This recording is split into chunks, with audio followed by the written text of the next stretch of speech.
Girgenti Acque taglia le prese a migliaia di famiglie del comune di Favara. Si tratta del 30% della popolazione, che a dire della società che gestisce il servizio sarebbero inadempienti da quando questa si è insediata.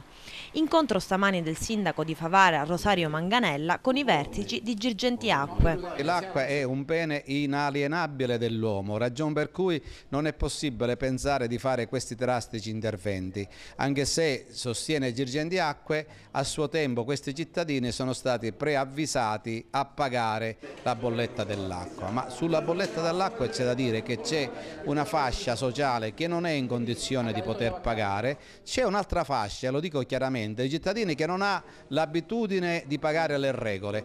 Questi ultimi vanno colpiti duramente, perché è giusto che un servizio che viene dato debba essere pagato.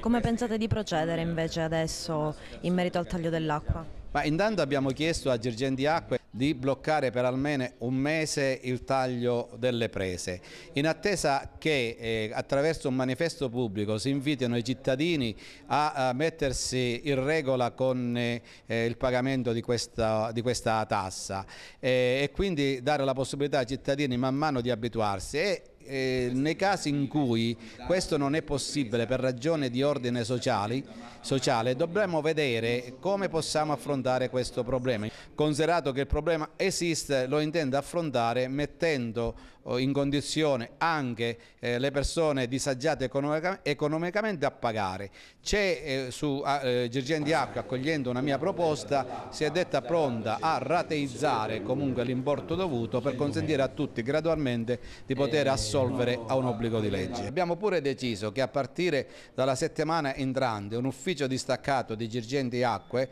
sarà ospitato all'interno degli uffici comunali di Piazza Mazzini, e quindi incominciare già a poter colloquiare direttamente con i cittadini e a vedere come i cittadini possono avere risposte, diciamo, di prima mano, senza il disagio di recarsi nella zona industriale di Agrigento Favara Aragona.